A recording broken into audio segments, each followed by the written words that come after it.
Good morning भैया बहनों। आज आपको अभ्यासमाला 4 गुणनशन क्रिया के बारे में जानकारी देंगे।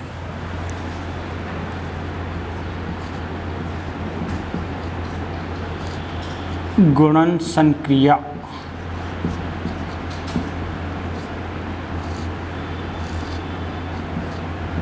अब देखिए, किसी संख्या को 1 से गुणा करने पर गुणनफल वही संख्या प्राप्त होती है। ये चीज़ें याद रखना है। किसी भी संख्या को 1 से गुणा करने पर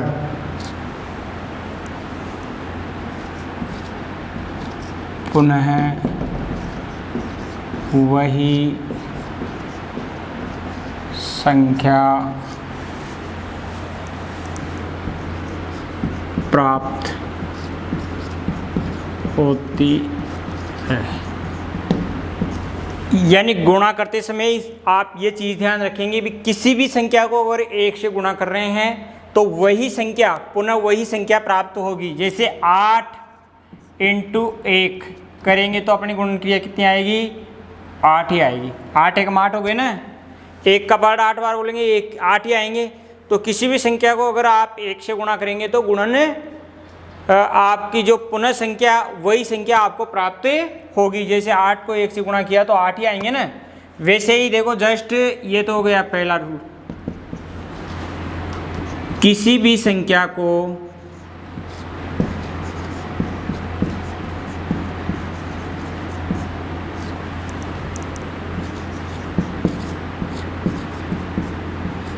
शून्य से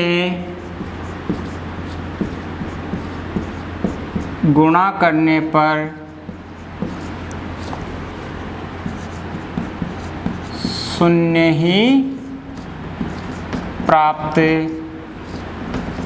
होता है।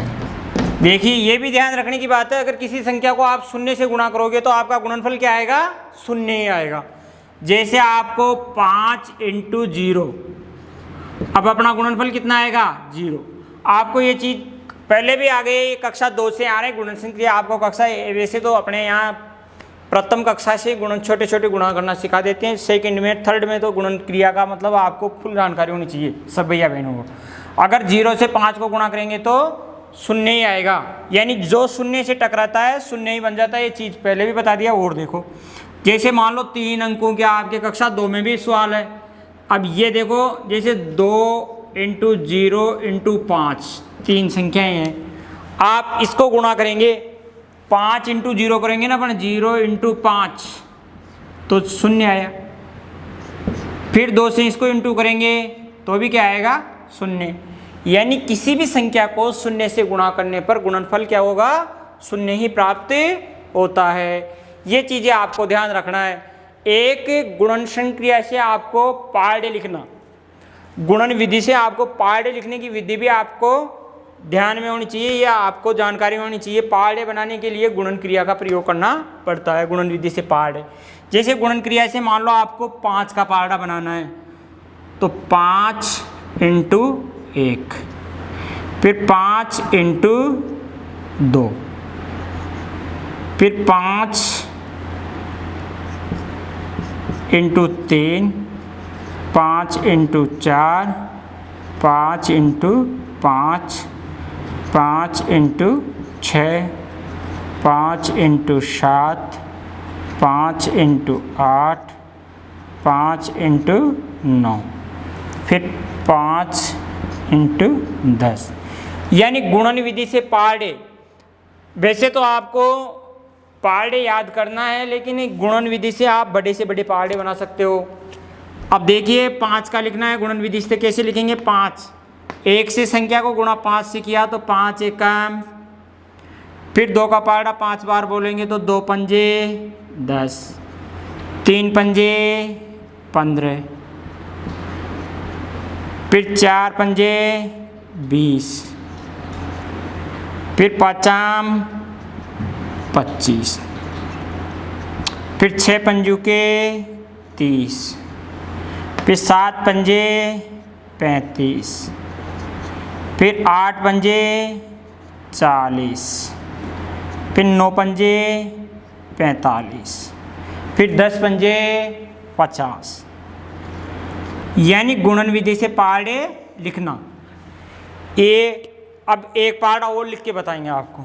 जैसे आप 8 का गुणन विधि से पहाड़ा लिखेंगे तो 8 इंटू 1, 8 एकम 8, फिर 8 इंटू 2, तो 2 अट्ठे 16, फिर 8 इंटू 3, 3 अट्ठे 24, फिर 4 इंटू 8, तो 4 अंटे 32,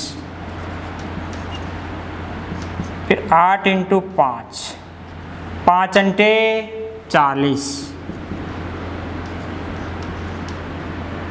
5 अंटे 40, 8 इंटू 6, 6 अंटे 48, फिर 8 इंटू 7, 7 तो 8 के 56,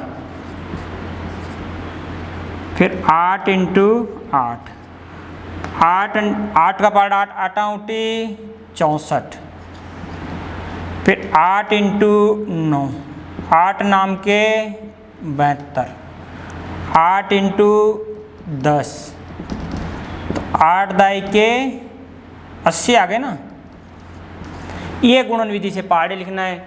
अब आज आपको इतना ही बताएंगे, बाकी आपको ये क्रिया गुणन विधि से संख्याओं को कैसे गुणा करेंगे ये आगे के सवाल आगे बताएंगे।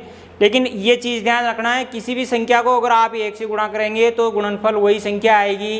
किसी भी संख्या को अगर 0 से गुणा करेंगे तो गुणनफल 0 ही प्राप्त होता है। अब देखो 3 संख्याओं को भी आपको गुणा करके बताया है तो इसमें भी 0 आया ना। वैसे ही गुणन संक्रिया के हिसाब से गुणन विधि से आपको पहाड़े लिखना। अब पहाड़े आज 10 तक के लिखना है, 2 से 10 तक के पहाड़े आप होमवर्क में करेंगे। यानी 2 से 10 तक पहाड़े